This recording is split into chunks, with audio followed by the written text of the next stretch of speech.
Before we start with the listening, make sure to subscribe our channel, like this video and hit the bell icon, and don't forget to mention your score in the comment section below. Section 1.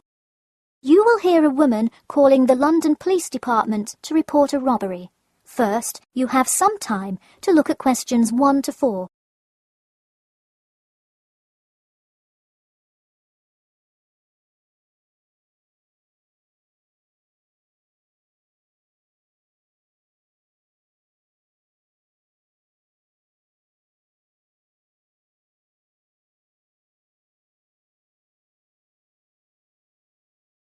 You will see that there is an example which has been done for you. On this occasion only, the conversation relating to this will be played first. Hello, London Police Department. Yes, I would like to report a robbery. The woman says that she would like to report a robbery, so robbery has been written in the space. Now we shall begin. You should answer the questions as you listen, because you will not hear the recording a second time. Listen carefully and answer questions 1 to 4. Hello, London Police Department. Yes, I would like to report a robbery. All right, just a minute while I pull up the form. Okay, could you give me your first and last name? Anna Grieg. Anna Gregg. G-R-E-G? No, Grieg. G-R-I-E-G. Got it. All right, moving on. Gender, female. Date of birth? 15th of March, 1980. All right, thanks. Just a few more personal information questions, and then we can address your claim. All right. What's the address? 4 Ellendale Street. That's E-L-L-E-N-D-A-L-E. All right, Ellendale Street. Yeah, we've had a lot of break-ins in that area lately. And the postal code? W5 2AT. And are you a citizen of the UK? No. Okay, what type of citizenship do you have? Well, I lived in the United States for most of my life, but I am actually of Grenadian nationality. Okay, so is that the country that issued your passport? Yes. All right. Before you hear the rest of the conversation, you have some time to look at questions 5 to 10.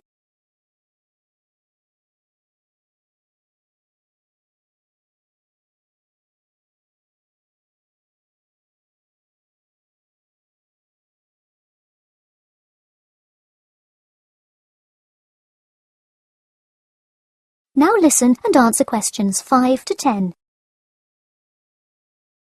And what is the crime you're reporting? I already said a robbery. Oh, right.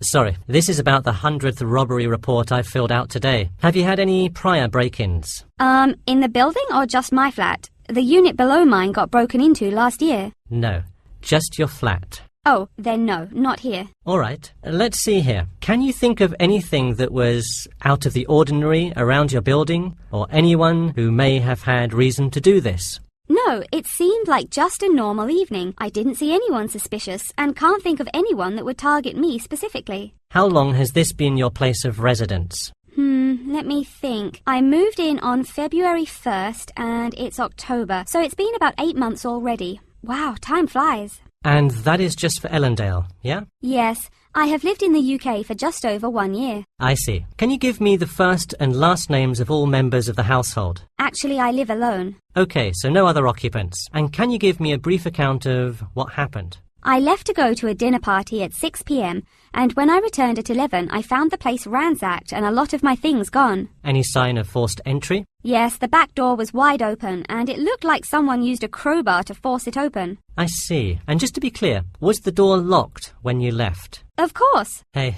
you would be surprised how many reports we get where people have failed to lock their doors. Now, I need you to list any missing items valued above £200. So far, I'm missing my computer, my purse with my wallet in it, and the TV. Okay, let's start with the computer. What is the estimated value? £500. And what is the serial number? G41687770. Thank you. And a visual description? It is a black 13-inch PEMDAS cloud book. There is an Oxford sticker on the lid. Okay, and could you give me a description of the purse? Sure, it's a Claude Frieda shoulder bag and the material is silver-coloured cloth. Price? £300. Okay, that concludes my report. I'll submit it and we'll let you know of any developments.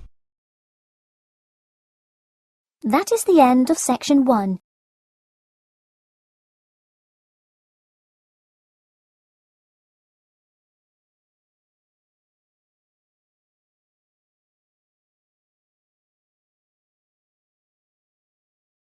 Now turn to Section 2. Section 2. You will hear two students called Mark and Gina asking their tutor for advice on the extracurricular project. First, you have some time to look at questions 11 to 14.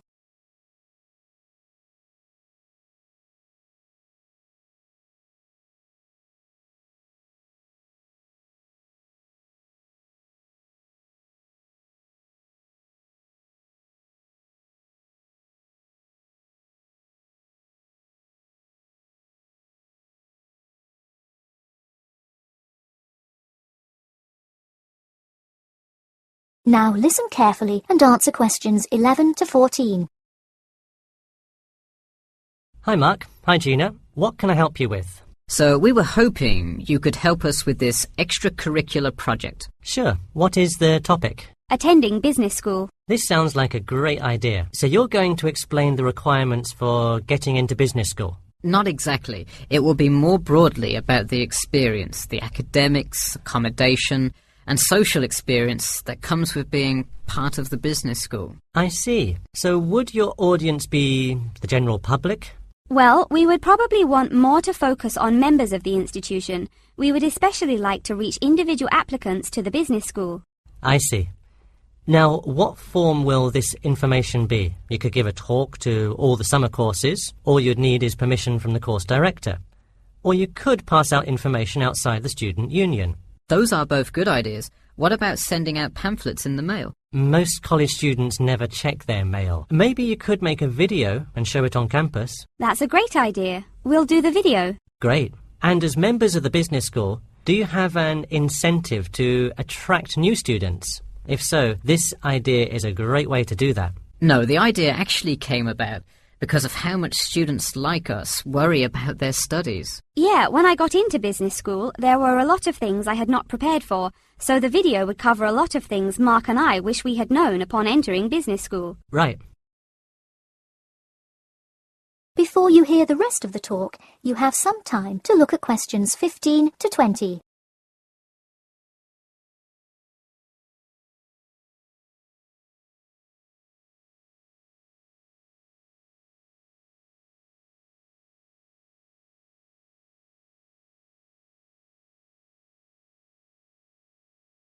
Now listen and answer questions 15 to 20.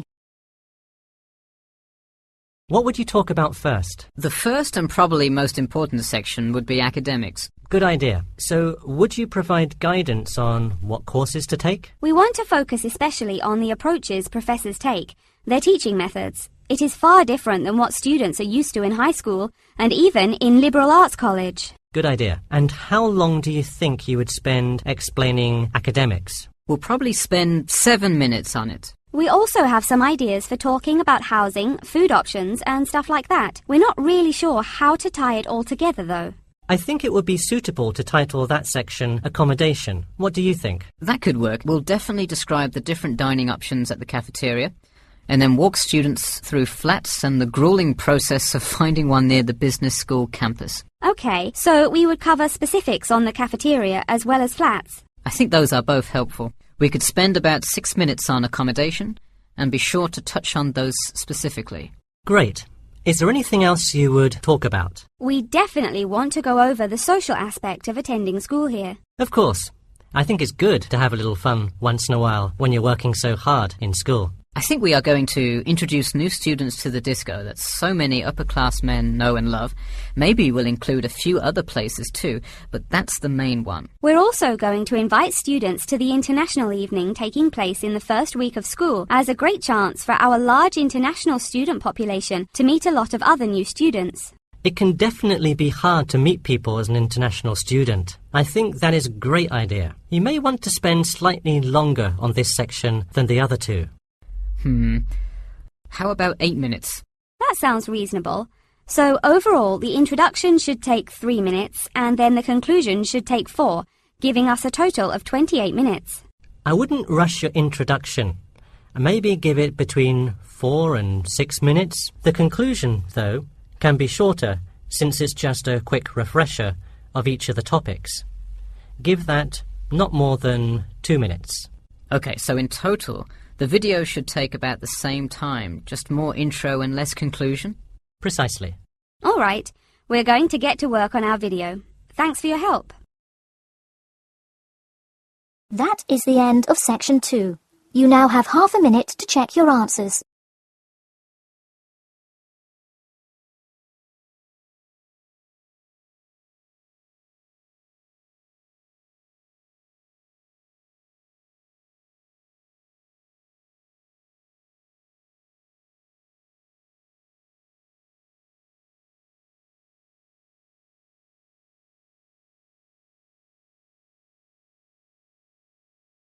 Now turn to section 3.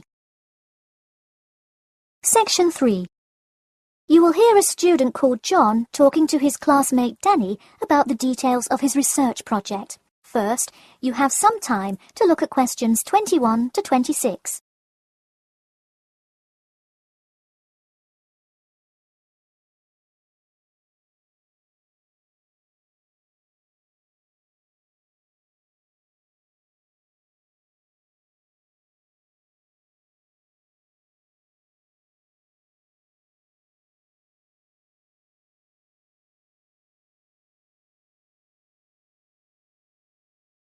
Now, listen carefully and answer questions 21 to 26. So, tell me about your research project, John. I created a questionnaire for the study to determine people's opinions of the relative feasibility of earning a living in Brisbane. Oh, cool. How is it scored? Are they all multiple choice questions? Well, the questions consist primarily of yes or no responses. There are 2 free response questions at the end. Participants will use a computer to fill in their answers. That way, it is really easy to analyse the data afterward. Great. It sounds like you have a pretty solid idea of what you should do. Just don't forget to submit a copy of your plans to Professor Curran by the 15th. Oh, I almost forgot. You don't do it for the high grade or a praise, but he can review and give you feedback. Right, that will be helpful. He has been conducting studies like this for 30 years now. Yep. Oh, and I'm curious. Are you going to be in the room giving subjects directions for the questionnaire? Well, I think the instructions will be provided by another representative who will not be analysing the data. I want them to feel they can answer and be completely anonymous, so I will not be in the room. Anonymity is really important for this study. I agree. Good idea. You should tell the representative to remind subjects to fully consider both sides of each issue. Sometimes it's really easy to immediately check yes or no without stopping to think about it completely. That's so true. It's like a race to finish the questionnaire first or something. I'll make sure to include that in the instructions. This report has to be perfect. Wow, what's the big deal? I know it's part of your grades and all. Well, it's that, but also a well-executed study could grab the attention of faculty in the department, which would be a huge deal. So, for attention? No, silly. I mean, I could really gain the respect of professors, who may later take me on as a graduate student in their labs. Oh, I see. Before you hear the rest of the talk, you have some time to look at questions 27 to 30.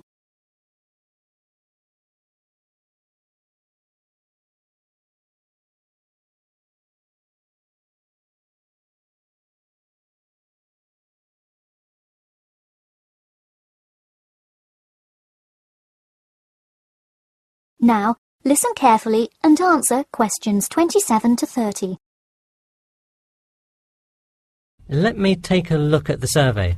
Wow, this looks great. The map of the median income by region is a great tool. Where did you find it?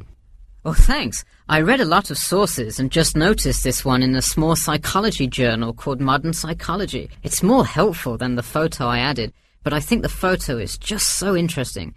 It was in the newspaper last year during that huge wage strike. It's great. Probably not necessary, but it looks great. I don't understand. What is WKRX's involvement here? Oh, the radio station agreed to sponsor the study if I play their station in the room. Wow, interesting. So you don't have to pay for any of this? Exactly. Nice. Where did you get that idea? Last month, at the Psychology Club Council meeting, someone talked about how easy it is to get sponsorship from local businesses, so I listened to their advice and called around. I'll have to remember that. Well, this all looks great. Good luck. That is the end of section 3. You now have half a minute to check your answers.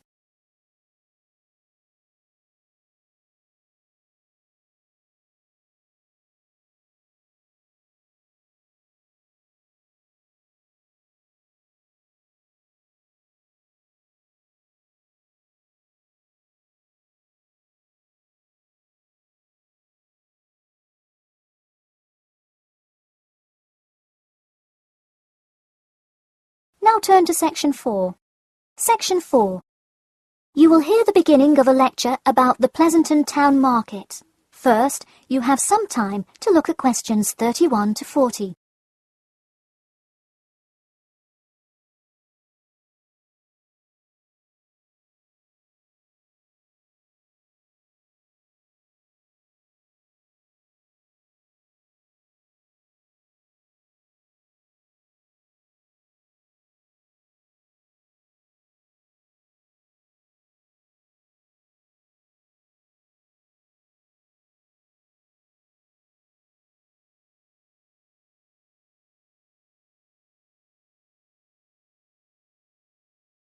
Now, listen carefully and answer questions 31 to 40. Good afternoon. In the last few lectures, we've been covering the social and political pressures that influenced the rise of the rebellion of 1679. Today, I would like to focus on the Pleasanton Town Market. Now, why are we talking all about some market? It's not like it was the first market ever, or even a particularly large market. The Pleasanton Town Market is important because it is often mentioned in the literature found in the library. If you have ever been there, you have probably seen all of the handcrafted items sold there now. But what was originally bought and sold in the town market? In the beginning, the market sold products such as meats, furs, and simple tools. Over time, though, it became known as the place to find quality livestock. People came from all over the world to find the biggest and best cows, pigs, and chickens. In fact, the profits from the town market became the savior of a plummeting economy during a time of much turmoil.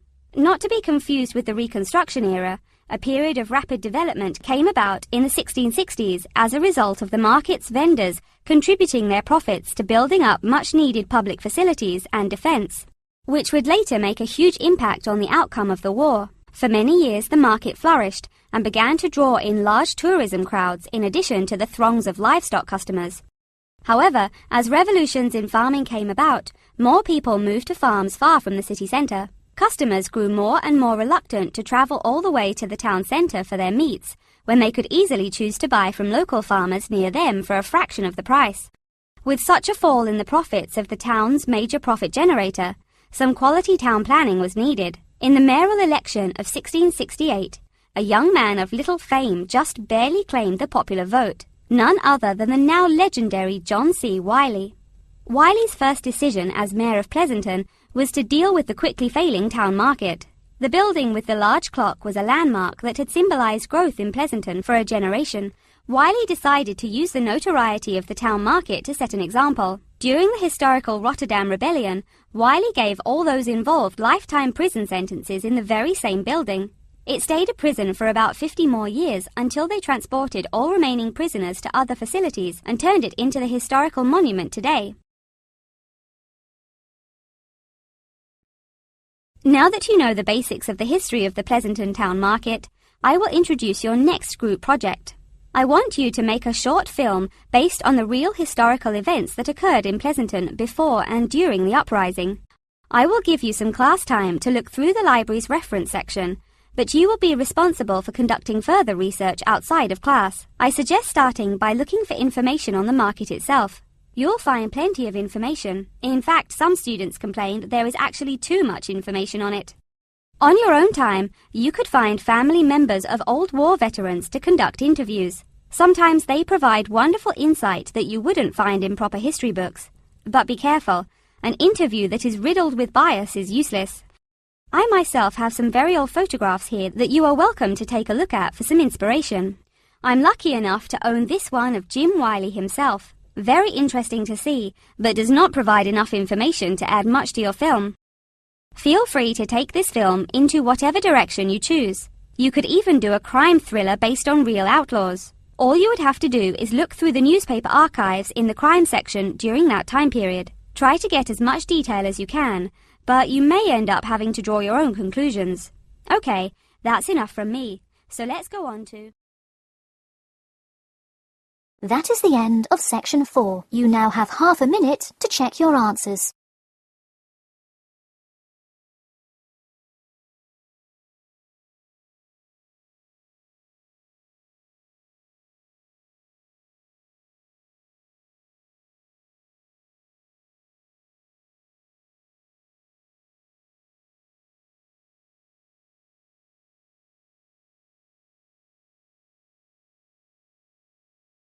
Make sure to mention your score in the comment section below and don't forget to subscribe our channel and like this video.